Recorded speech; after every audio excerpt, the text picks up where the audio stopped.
नमस्कार, स्वागत है आपका अपना यूट्यूब चैनल स्टॉप संस्कृत अध्ययन SNK भूपेंद्र सर। इस चैनल में आपका स्वागत है। तो आज आप देख रहे हैं कि पार्ट 1 जो संस्कृत से लिया गया है, संस्कृत का चैप्टर 1 है जिसका नाम है मंगलम पाठ। मंगलम पाठ ये आपको इस वीडियो को यदि देख लेते हैं तो फिर आपको दोबारा किसी भी वीडियो को देखने की ज़रूरत नहीं पड़ेगी। मुझे पूरा उम्मीद है कि आपको ये अच्छा तरह से वीडियो समझ में आएगा और सही ढंग से अगर देख लेते हैं तो आपको दूसरे किसी का वीडियो दूसरे चैनल पर जाने की ज़रूरत नहीं पड़ेगी। तो आज सबसे पहले यदि इस चैनल पर न्यू है तो चैनल को सब्सक्राइब कर लीजिएगा, बेल आइकन को दबा दीजिएगा ताकि जब भी वीडियो को डालें तो आपके पास नोटिफिकेशन चला जाए। या लाइव क्लास बहुत ही 2-4 दिनों के अंदर ही आपका लाइव क्लास शुरू हो जाएगा, जो समय अभी फिक्स कर देंगे कि आपका समय कितने बजे से होगी। लाइव क्लास की क्लास आप लोग कमेंट बॉक्स में बताएंगे 4 बजे, शाम 4 बजे से या 7 बजे से, ये दोनों टाइम में कौन अच्छा रहेगा। या आप अपना टाइम सुबह में करना चाह रहे हैं तो 8 बजे से, ये 3 समय में आप बताएंगे कि कौन से टाइम अच्छा रहेगा आपके लाइव क्लास के लिए। तो ये तो मंगलम पाठ है और मंगलम पाठ यहाँ हम अब क्लास को इस पाठ को मैं शुरू करता हूँ। देखिए, मंगलम पाठ है, संस्कृत का चैप्टर 1 है। मंगलम का अर्थ होता है शुभ या कल्याणकारी। मंगलम का अर्थ क्या होगा? शुभ होगा, शुभ कहिए, या कल्याणकारी, यानी कि शुभ क्या कहते हैं। कोई भी ऐसे यदि कोई हम यात्रा पर निकलते हैं तो कोई भी कहता है कि आपका दिन शुभ हो या आपका यात्रा मंगलमय हो, तो मंगल का मतलब शुभ कहिए या ये इसका मतलब कल्याणकारी कहिए। तो मुझे विश्वास है कि आपको ये समझ में आ गया होगा कि मंगलम का क्या अर्थ होता है। तो मंगलम का अर्थ होता है शुभ या कल्याणकारी। आइए फिर आगे ये हम जानेंगे कि इस चैप्टर में हम क्या चीज़ से पढ़ने वाले हैं, ये चैप्टर कहाँ से लिया गया है। तो ये पाठ परिचय है। पाठ परिचय है कि इस पाठ में 5 मंत्र क्रमशः ईशावास्य, कठ उपनिषद, मुंडक उपनिषद तथा श्वेताश्वतर नामक उपनिषदों से संकलित है। ये यहाँ से क्वेश्चन आपका निश्चित रूप से बनेगा भाई। सीधा क्वेश्चन कहेगा कि मंगलम पाठ में कुल कितने मंत्र है, तो 5 मंत्र है। फिर क्वेश्चन कहेगा ये किस किस उपनिषद से लिया गया है और कितने उपनिषदों से यहाँ प्रश्न लिया गया है। तो 1 नंबर ईशावास्य उपनिषद, कठोपनिषद, उसके बाद मुंडक उपनिषद और श्वेताश्वतर उपनिषद। इसमें कितना उपनिषद से लिया गया है, तो 4 उपनिषद से लिया गया है। इसमें कंफ्यूज नहीं होना है। यदि मंत्र की बात करें कि इस चैप्टर में मंगलम पाठ के इस चैप्टर में कितने मंत्र संकलित है, तो इसमें 5 मंत्र संकलित है। लेकिन कितने उपनिषद से इसमें मंत्र संकलित किए गए हैं, तो 1 नंबर ईशावास्य उपनिषद, दूसरा कठोपनिषद है, तीसरा है मुंडक उपनिषद और श्वेताश्वतर, यानी कि 4 उपनिषद से आपका इसमें यह श्लोक दिया गया है। तो मुझे विश्वास है कि ये 2 क्वेश्चन आपको अच्छे से समझ में आ गया होगा।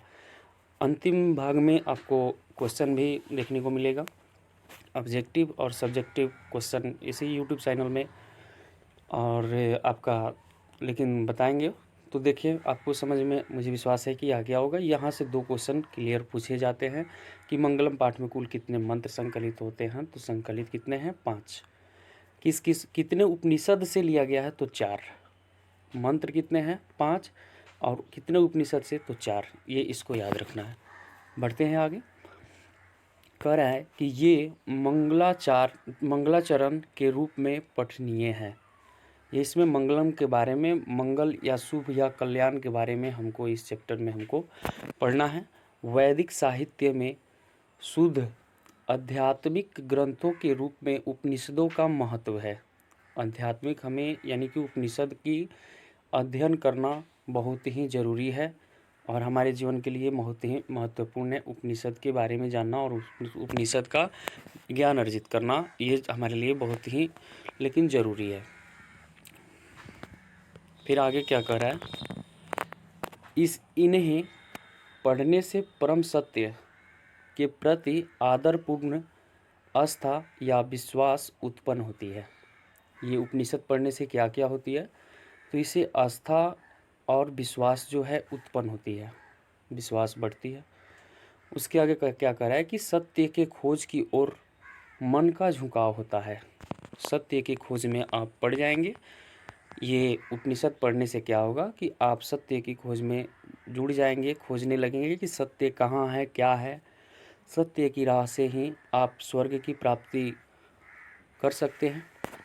तो यही है हम इस चैप्टर में, और उपनिषद में जो भी बात बताया गया उस सत्य के बारे में ही बताया गया है, और किस तरह से हमको करना चाहिए, क्या नहीं करना चाहिए। तो ये सत्य की खोज, अगर उपनिषद पढ़ लेंगे, उपनिषद के बारे में जानेंगे, तो इसमें सत्य के खोज के बारे में लग जाएंगे, उसकी तरफ आप झुक जाएंगे, पढ़ना शुरू कर देंगे। तथा आध्यात्मिक खोज की उत्सुकता होती है। उपनिषद ग्रंथ विभिन्न वेदों से संबंध है। कह रहा है कि ये उपनिषद किससे संबंधित है, तो उपनिषद आपका वेद से संबंधित है। उपनिषद का क्या अर्थ है, तो उपनिषद का अर्थ है गुरु के समीप बैठना। उपनिषद का क्या अर्थ है, सीधा सा क्वेश्चन ऐसे भी पूछा जा सकता है कि उपनिषद का क्या अर्थ होता है। तो उपनिषद का अर्थ क्या होता है, तो गुरु के समीप बैठना। देखिए अब यहाँ से आपका क्वेश्चन शुरू होता है। तो आप कमेंट बॉक्स में बताएंगे कि संस्कृत पढ़ें या डायरेक्ट आपको हिंदी का ही उच्चारण करके आपको बताएं, हिंदी पढ़ करके आपको समझाएं, तो अच्छा कौन होगा फ़िलहाल अभी। लेकिन देखिए, ये आप संस्कृत की किताब में जब पलटेंगे पहला चैप्टर, तो ये ऊपर ब्लैक कलर में ये सब दिया हुआ है। तो इसका मतलब क्या है, यहाँ से भी क्वेश्चन पूछे जाएंगे और यहाँ से क्वेश्चन आता भी है। जो आपको ऊपर भी हमने कुछ प्रश्न इसके बारे में हमने बता दिया है। देखिए कह रहा है कि उपनिषद वैदिक वाङ्मयस्य अंतिमे भागे दर्शनशास्त्रस्य परमात्मन महिमा प्रधानतया गीयते। अब ये चीज़ क्या कर रहा है, तो यहाँ नीचे आपका सब हिंदी लिखा हुआ है। तो आप चाहेंगे तो संस्कृत आप अपना देख करके, और उसके बाद में तेन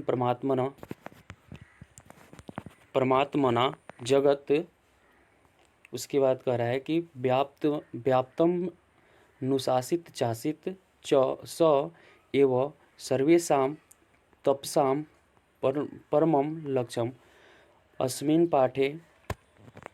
फिर उसके बाद क्या कह रहा है कि अस्मिन् पाठे परमात्म परा उपनिषदां पद्यात्मका पंच मंत्रा संकलिता संति। आपको पढ़ने में अगर दिक्कत होगा तो इस तरह से धीरे धीरे आपको पढ़ करके उच्चारण तोड़ तोड़ करके हमने बता दिया। अब इसका हिंदी क्या होता है, तो हिंदी यहाँ आप समझ सकते हैं क्या कह रहा है। थोड़ा सा और ऊपर कर ले। देखिए कह रहा है कि उपनिषद वैदिक साहित्य के अंतिम भाग में दार्शनिक सिद्धांत को प्रकट करते हैं। क्वेश्चन पूछेगा कि उपनिषद यानी कि किस सिद्धांत को प्रकट करता है, तो दार्शनिक। क्वेश्चन आप कहाँ से बन जाएगा, यहाँ आपको हर एक क्वेश्चन कहाँ से बनने वाला है आपको मैं बताते चलूँगा, ताकि आपको किसी फिर दूसरे लेकिन वीडियो को देखने की ज़रूरत ही आपको नहीं पड़ेगा। क्वेश्चन यहाँ क्या बन सकता है मेरे भाई, कि उपनिषद जो है किस सिद्धांत को प्रकट करता है, तो दार्शनिक को। याद रखिएगा, सब जगह श्रेष्ठ पुरुष परमात्मा की महिमा का प्रधान रूप से गायन हुआ है। उसी परमात्मा से सारा संसार संपूर्ण और अनुशासित है। यहाँ कहा जा रहा है, परमात्मा के बारे में बताया गया है कि सभी जगहों पे उनकी प्रधानता गाई जाती है। किसकी, तो परमात्मा की। तो सभी जगह परमात्मा की गुणगान होती है। फिर उसके बाद में यह संपूर्ण संसार जो है किससे अनुशासित है, क्वेश्चन पूछेगा किससे अनुशासित है, तो परमात्मा का अनुशासित है, परमात्मा से। लेकिन इस विश्व को, ये पूरे यानी कि संसार को चलाने वाले कौन है, क्वेश्चन ऐसे भी पूछ सकता है कि इस संसार को चलाने वाले कौन हैं, तो संसार को चलाने वाले परमात्मा हैं। और यहाँ जो है ये सारा संसार किससे चलता है, तो परमात्मा को टच करना है। या कह सकता है, क्वेश्चन घुमाएगा कि यह संपूर्ण संसार किससे अनुशासित है, तो परमात्मा से अनुशासित है। तो मुझे विश्वास है कि आपको अच्छा लग रहा होगा। तो अच्छा लग रहा होगा तो आप वीडियो को एक बार लाइक कर दीजिएगा। चैनल पर न्यू हैं तो चैनल को सब्सक्राइब अवश्य कर लीजिएगा, बेल आइकन को दबा दीजिएगा। सबों की यहाँ कर है, उस परमात्मा की प्राप्ति हेतु उपनिषद के 5 मंत्र श्लोक के रूप में संकलित है। लेकिन कह रहा है कि उस परमात्मा को प्राप्त करने हेतु किस तरह से हम परमात्मा को प्राप्त कर सकते हैं, उसके लिए उपनिषद के यानी कि 5 मंत्र, उपनिषद से 5 गो मंत्र जो है इसमें श्लोक के रूप में लेकर के आपको बताया गया है। तो क्वेश्चन कैसे बन सकता है, आपको ऊपर क्वेश्चन भी बता चुके हैं कि उपनिषद के से कितने मंत्र को संकलित, इस कहेगा कि जैसे मैं क्वेश्चन उठाएगा कि मंगलम पाठ में कुल कितने मंत्र संकलित है, तो 5 श्लोक जो है, इसमें श्लोक को मंत्र के उच्चारण किया गया है, इसमें कितने मंत्र संकलित है, तो 5। बढ़ते हैं, अगला नंबर यहाँ क्वेश्चन है और क्वेश्चन के साथ साथ अर्थ भी है, अर्थ का व्याख्या भी है, जो आपको मुझे विश्वास है कि अच्छा लगेगा। देखिए, कह रहा है कि हिरण्मयन पात्रेन सत्यस्यापि हितम मुखम तत्वम पुष्टन पाविरिनु सत्य धर्माय दृष्टिके। ये आपका संस्कृत है, संस्कृत श्लोक कहा गया है। अब इसका अर्थ क्या होगा? हे प्रभु, सत्य का मुख सोने जैसा आवरण से ढका हुआ है। सत्य धर्म की प्राप्ति के लिए उस आवरण को हटा दे। इसका मतलब क्या हुआ? तो देखिए, ये कह रहा है क्या कि सत्य का मुख, ऐसे क्वेश्चन कैसे पूछेगा? कहेगा कि सत्य का मुख किस पात्र से ढका हुआ है, तो सोने जैसे पात्र से। सोने जैसे पात्र का मतलब हो गया कि मोह माया से सभी लोग जो है डूबे हुए हैं।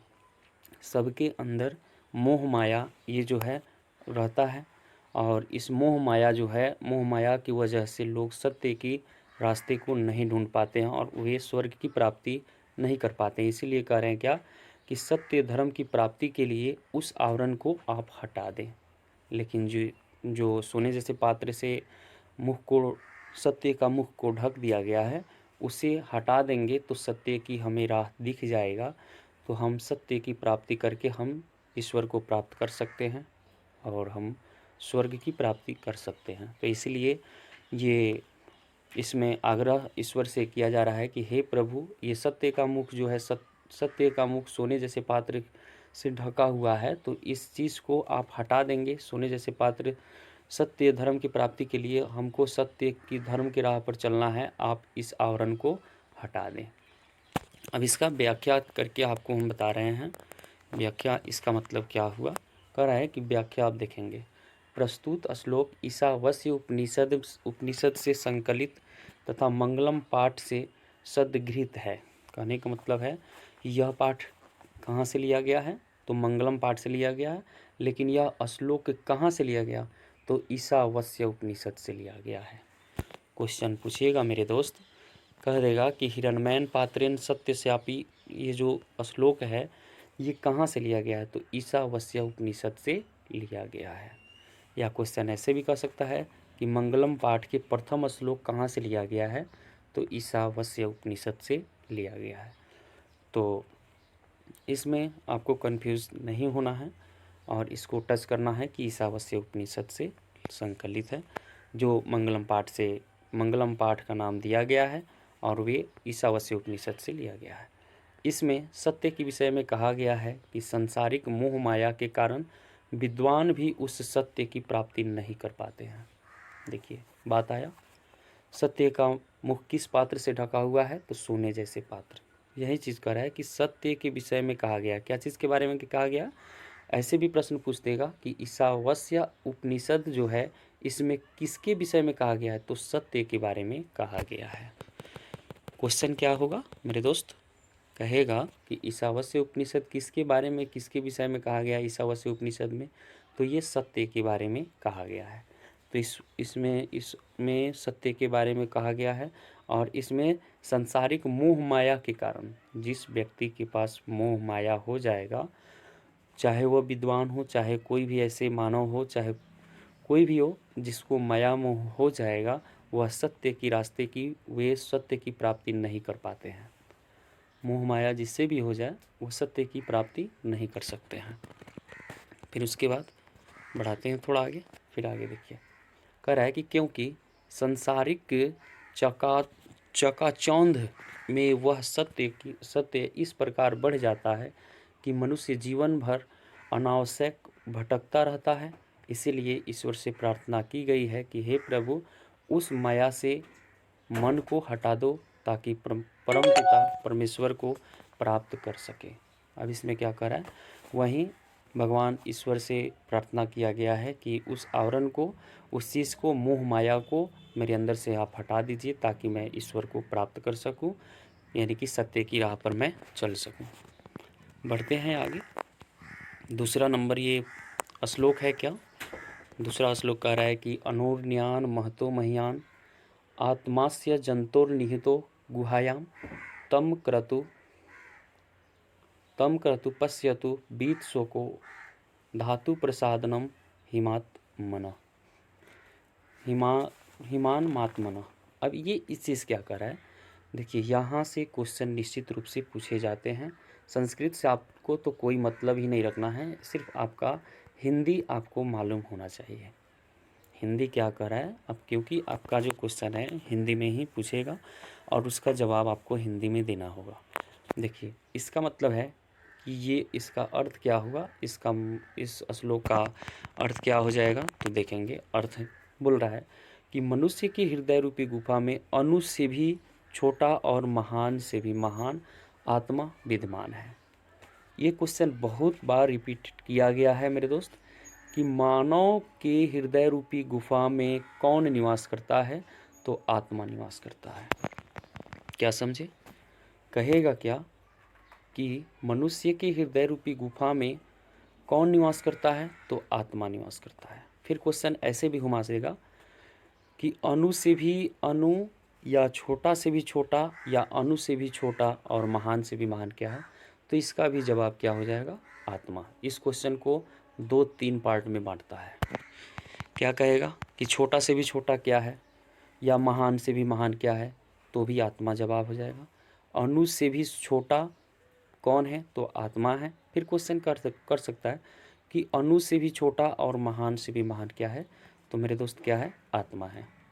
तो ये कहाँ निवास करती है, तो हृदय रूपी गुफा में। ऐसे भी क्वेश्चन कह देगा कि आत्मा कहाँ निवास करती है, तो ये हृदय रूपी गुफा में निवास करती है। क्या आपको समझ में आ रहा है? समझ में आए तो कमेंट करके ज़रूर बताइएगा, और अच्छा लगे तो आप अपने दोस्तों को भी शेयर कर दीजिए ताकि आपका दोस्त भी अच्छा ढंग से पढ़ सके। तो देखिए फिर कह रहा है क्या कि विद्वान शोक रहित होकर उस श्रेष्ठ परम पिता को देखता है। विद्वान लोग शोक रहित होकर के, कैसे, तो विद्वान लोग शोक रहित होकर के और उस परमात्मा को देखता है। क्योंकि विद्वान लोग ये जो है, लेकिन ये सब किसी की बस की बात नहीं है कि आत्मा को हम देख सके। इसके लिए आपको सत्य की राह पर चलना होगा। जो विद्वान लोग जो है, विद्वान लोग एक और नीचे श्लोक मिलेगा विद्वानों के, इसमें उसमें विशेषता बताई गई है। तो वे लोग शोक रहित होकर के और परमात्मा को देखते हैं। अब आइए व्याख्या करते हैं, व्याख्या के बारे में जानेंगे कि इसका मतलब हुआ क्या। देखिए व्याख्या कर है, और व्याख्या करने के लिए आपका श्लोक पूछता है। हिंदी में कविता को व्याख्या करने के लिए आता है, इसमें तो श्लोक नहीं पूछता है, लेकिन हिंदी के लिए तो कविता अनिवार्य है। कविता में इस तरह से व्याख्या करने के लिए देता है। व्याख्या करने का मतलब ये हो गया कि आपको अच्छा से समझ में आएगा, उसका अर्थ भी आपको मालूम चल रहा है, और उसके साथ साथ आपको व्याख्या करके भी बताया जा रहा है कि अच्छा से आपको पूर्ण रूप से समझ में आए, कि आपको कोई दिक्कत कहीं भी नहीं आए। चाहे वो क्वेश्चन कहीं से भी उठाएगा तो मुझे विश्वास है कि इसी के अंदर से क्वेश्चन उठाएगा, इससे बाहर नहीं जाएगा। देखिए प्रस्तुत श्लोक कठ उपनिषद से संकलित है। ये क्वेश्चन ऐसे क्वेश्चन पूछेगा कि अनोर्ज्ञान महतो मह्यान, ऐसे क्वेश्चन। देखिए ये क्या करेगा, कहेगा ये ऊपर वाला जो अनोर्ज्ञान आप देख रहे हैं, ये क्वेश्चन कह देगा ये इतना दे करके, और कहेगा यह श्लोक कहाँ से लिया गया है, यह मंत्र कहाँ से लिया गया है। तो यह मंत्र कहाँ से लिया गया है, तो आप देखिए यह प्रस्तुत श्लोक कठ उपनिषद से संकलित तथा मंगलम पाठ से उदित है। ये मंगलम पाठ से लिया गया है, लेकिन मंगलम पाठ में वो कहाँ से लिया गया, तो कठ उपनिषद से लिया गया है। कौन सा? तो कठ उपनिषद। एक बार जल्दी से कमेंट आप कर देंगे, यदि अच्छा से क्लास देख रहे हैं तो कमेंट बॉक्स में एक बार बता दीजिए कि अणु से भी अणु यानी कि छोटा से भी छोटा और महान से भी महान क्या है। आप इसका जवाब बताएंगे, कमेंट करके बता दीजिए। तब तक के लिए फिर यहाँ चलते हैं, देखते हैं आगे। देखिए ये क्वेश्चन कैसे पूछेगा, तो आपको अभी बताया है कि अनुर्णयान महत्वमयान ये किस उपनिषद से लिया गया है, तो कठोर उपनिषद से लिया गया है। कहाँ से, किस पाठ से है, तो मंगलम पाठ से ही संकलित है। इसमें आत्मा के स्वरूप तथा निवास के विषय में बताया गया है। इसमें क्या चीज़? आत्मा के बारे में बताया गया है। क्वेश्चन कहेगा कि कठ उपनिषद में क्या चीज़ के बारे में बताया गया है, तो आत्मा के संबंध में बताया गया है। आत्मा के साथ साथ ये इसमें जो है आत्मा कहाँ निवास करती है इसके बारे में बताया गया है। विद्वानों का कहना है कि आत्मा मनुष्य के हृदय में सूक्ष्म से भी सूक्ष्म और महान से भी महान रूप में विद्यमान है। देखिए ये क्या कह रहा है कि आत्मा जो है मनुष्य के हृदय में सूक्ष्म का मतलब होता है सबसे छोटा, जिसे हम देख नहीं सकते। तो क्या है कि सूक्ष्म से भी सूक्ष्म और महान से भी महान। ये कैसे? सबसे छोटा है जिसे हम देख भी नहीं सकते हैं, अणुओं से भी सूक्ष्म है। आप लोग साइंस में जानते होइएगा अणु क्या होता है। अणु को हम ऐसे नहीं देख सकते हैं, माइक्रोस्कोप के बिना आप नहीं देख सकते हैं। तो उससे भी छोटा है, लेकिन इसका महान से भी महान क्या है? महान से भी महान क्या है? तो आत्मा है। तो आत्मा कहने का मतलब इसमें कह रहा है कि मनुष्य के हृदय रूपी गुफा में ये सूक्ष्म से भी सूक्ष्म और महान से भी महान ये विद्यमान है। महान से महान भी है। कैसे? तो देखिए एक आत्मा जो है हमारे मनुष्य के हृदय रूपी गुफा में ये निवास करती है, जो ऐसे है कि जब तक हमारे मानव रूपी ये हृदय में ये आत्मा निवास करती है तब तक ये मनुष्य की लेकिन बहुत मोल है, बहुत कीमती ये शरीर है। लेकिन जैसे ही ये आत्मा हमारे हृदय से निकल जाती है तो समझिए कि आपका अपना घर के लोग भी कहता है ये जब लेकिन आत्मा निकल जाता है तो आप घर में आपको सोए हुए हैं और वहाँ आत्मा निकल गया तो कहेंगे क्या कि इसको अब जल्द से घर से बाहर कर दीजिए, क्योंकि इसका आत्मा निकल गया है। तो यही आत्मा का आप समझ सकते हैं कि कितना महत्व है। आत्मा का महत्व बहुत बड़ा महत्व है। ये आत्मा है तो सब कुछ है, आत्मा नहीं है तो कुछ भी नहीं है। तो अपना घर के लोग भी कहता है कि इसको जल्दी अब निकाल दो। तो इससे आप समझ सकते हैं कि आत्मा कितना छोटा है और छोटा होते हुए भी ये कितना महान है। तो फिर आगे क्या कह रहा है कि जब जीव संसारिक मोह माया का त्याग कर हृदय में स्थित आत्मा से साक्षात्कार रहता है तब उसकी आत्मा महान परमात्मा में मिल जाती है और जीवों के सारे सांसारिक बाधाओं जीवों के सारे सांसारिक बाधाओं से मुक्त हो जाता है। इसीलिए भक्त प्रार्थना करता है कि हे प्रभु हमें उस अलौकिक का मतलब होता है पवित्र प्रकाश से आलोकित करो कि हम शोक रहित होकर अपने आप को उस महान परमात्मा में एकाकार कर सके। अब इसमें कह रहा है वही चीज़ कह रहा है कि आप लेकिन ये जो है आत्मा तो ऐसे तो ऊपर आपको बताया है कि ये महान से भी महान है, लेकिन फिर भी ये कवि का कहना है कि ये भक्त प्रार्थना कर रहे हैं ईश्वर से कि मुझे ये जो है प्रकाश से आलोकित करो, लेकिन मुझे मेरे अंदर ज्ञान प्रकाश डालिए ताकि मैं उसे शोक रहित होकर के मैं परमात्मा को प्राप्त कर सकूं और आपसे मैं मुलाकात कर सकूं। तो ये कैसे है? तो ये सत्य की राह पर चल करके ही आप इसकी प्राप्ति कर सकते हैं। बढ़ते हैं आगे। यहाँ से भी क्वेश्चन टपकेगा मेरे दोस्त। कैसे? यहाँ देखिए कह रहा है कि सत्यमेव जयते नानिरितम सत्येन पंथा वित्तो देवयाना येना क्रमण्यत वृष्यो हयाप्त कामा अत्र तत् सतस्य परम निधानम। ये संस्कृत कोई मायने नहीं है, संस्कृत से तो आपको हिंदी से मतलब रखना है। तो ये है श्लोक का इसका अर्थ क्या होगा, तो अर्थ देखते हैं क्या कह रहा है देखिए कह रहा है कि सत्य की ही जीत होती है। क्वेश्चन कहेगा कि किसकी जीत होती है, तो सत्य की जीत होती है, झूठ की नहीं, यानी कि असत्य की नहीं।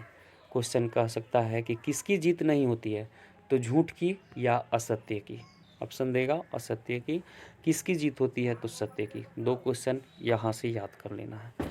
सत्य से ही देवलोक का रास्ता प्राप्त होता है। क्वेश्चन कहेगा कि देवलोक का रास्ता किससे प्राप्त होता है, तो सत्य से ही होता है।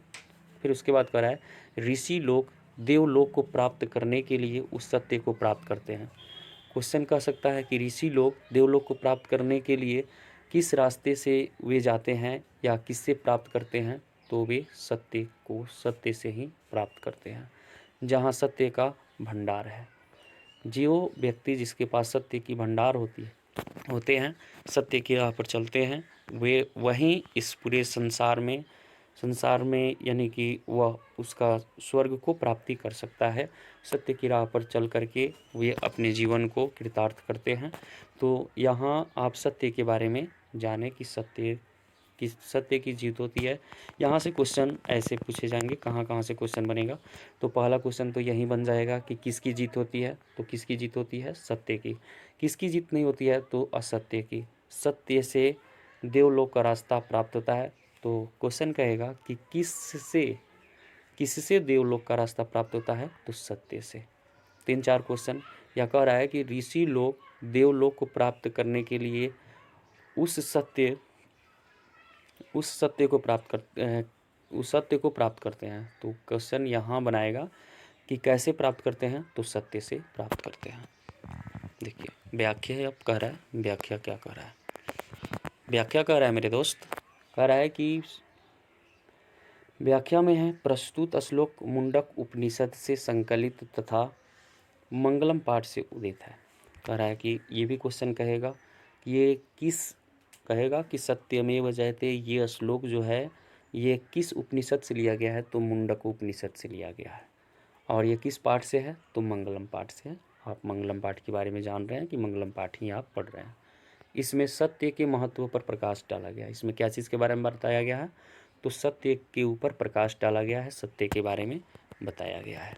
फिर आगे क्या कर रहा है कि ऋषियों का संदेश है कि संसार में सत्य की ही जीत होती है। आपको पहले ही बताया है, अर्थ के माध्यम से इसका व्याख्या करके अब बताया जा रहा है कि संसार में जो है किसकी जीत होती है, तो हमेशा सत्य की ही जीत होती है, असत्य या झूठ की नहीं। किसकी जीत नहीं होती है, तो असत्य दे सकता है या आपको झूठ दे सकता है। तात्पर्य यह है कि ईश्वर की प्राप्ति सत्य की आराधना से होती है। कहने का मतलब है कि हमें ईश्वर को प्राप्त करना है, तो किससे प्राप्त कर सकते हैं, तो ये हम सत्य से ही प्राप्त कर सकते हैं, न कि सांसारिक विषय वासनाओं में डूबे रहने से। अगर हम मान लीजिए कि हम इस संसार के मोह माया में अगर हम डूबे रहेंगे, तो हम सत्य की प्राप्ति नहीं कर सकते हैं, हमें स्वर्ग की प्राप्ति नहीं हो सकती है। फिर उसके बाद में कह रहा है कि संसार माया है तथा ईश्वर सत्य है। क्वेश्चन यहाँ पूछ सकता है कि इस पूरे संसार में कौन सत्य है या सत्य कौन है, तो ये ईश्वर है। ईश्वर के अलावा कोई दूसरा यहाँ सत्य नहीं है। तो क्वेश्चन समझ में आ गया होगा कि कौन सत्य है, तो ईश्वर सत्य है। पूरे संसार में ये कौन सत्य है, तो ईश्वर सत्य है। अतः जीव जब तक उस सत्य मार्ग का अनुसरण नहीं करता, तब तक वह संसारिक मोह माया में जकड़ा रहता है। कहने का मतलब है कि जब तक आप नहीं मरते हैं, मनुष्य को यही ये हो जाता है क्या, कि मनुष्य जब तक नहीं मरता है तब तक उसके यानी कि अंदर से ये मोह माया नहीं जाता है। इसीलिए उस सत्य की प्राप्ति के लिए कह रहा है, उस सत्य, इसीलिए हमें क्या करना चाहिए, इसीलिए उस सत्य की प्राप्ति के लिए जीव को संसारिक मोह माया से दूर रहने वाला भाव से कर्म करना चाहिए। हमें ये कह रहा है क्या, कि मोह माया को हमें त्याग कर देना चाहिए। मोह माया जब त्याग करना होगा, और हमको ये कर्म कैसे करना होगा, किस रास्ते पर चलना होगा, तो सत्य की राह पर चलना होगा। क्योंकि सिर्फ ईश्वर ही सत्य है, इसके अतिरिक्त सब कुछ असत्य है। पहले आपको ऊपर ही आपको बता दिए हैं कि ईश्वर के अलावा इस पूरे संसार में सभी कोई असत्य है, एक ईश्वर ही है जो सत्य है, बाकी सब कोई असत्य है। तो आप बताएंगे। आज के लिए बस इतना ही रहेगा और कल की आपके वीडियो में यहाँ से यथा नद्य ये जो श्लोक है यहाँ आपको कल बताएंगे। कल इसके बारे में करके और उसके बाद में कोशिश करेंगे कि इसका क्वेश्चन आंसर एक ही वीडियो में आपको मिल जाए। आपको अब मेरे लेकिन ऑफलाइन क्लास का टाइम हो चुका है, जिसकी वजह से लेकिन आज इतना ही रहेगा। ऑफलाइन क्लास लेकिन जाना है, इसीलिए बस आज इतना ही तक रहेगा। कल इसके बारे में फिर आगे बढ़ाएंगे। तो मुझे विश्वास है कि आपको अच्छा लगा होगा। तो ऐसे ही वीडियो पाने के लिए आप इस चैनल को, यदि चैनल पर न्यू है तो चैनल को सब्सक्राइब कर लीजिएगा। आप अपने दोस्तों तक इसे शेयर भी कर दीजिए। बहुत ही जल्द 2 से 4 दिन 5 दिन, लेकिन जितना जल्द हो सके उतना जल्दी आपको, यानी कि एक समय आप निर्धारित कर दीजिए कि 7 बजे, 7 बजे से शाम में, और सुबह में यदि आपको क्लास चलाना हो तो लाइव 8 बजे, या समय फिर उसके बाद में एक 4 बजे है। तो आप इस तीनों टाइम में आप चुन करके बताएंगे कि आप कितने बजे से लाइव जुड़ सकते हैं। और लाइव जुड़ करके और अपने दोस्तों तक इसे शेयर कर दीजिए। बता दीजिए कि इस चैनल के माध्यम से भी आप अच्छे से संस्कृत और हिंदी के बारे में पढ़ सकते हैं। और हिंदी और संस्कृत के बारे में लेकिन अच्छा तरह से आपको यहाँ से बता दिया जाएगा। और मुझे विश्वास है कि इस बार जो रिज़ल्ट आने वाला है, लेकिन अच्छा आएगा। आपको जब आएगा रिज़ल्ट तो आपको मालूम चलेगा ही, और उसका वीडियो अपलोड करेंगे ही। लगभग मुझे उम्मीद है कि 95 पार इस साल रिज़ल्ट मेरा रहेगा हिंदी और संस्कृत का। तो आप भी यदि चाह रहे हैं कि लेकिन अच्छा से अच्छा नंबर प्राप्त करने के लिए, तो इस चैनल को सब्सक्राइब कर लीजिएगा। चलिए मिलते हैं यानी कि कल के वीडियो में। वीडियो लेकिन आपको प्रतिदिन अब मिलेंगे। और कोशिश कीजिए कि जल्द से जल्द ये चैनल तेज़ी में अगर आगे बढ़ जाएगा तो आपको लाइव का जो एथी हो जाएगा।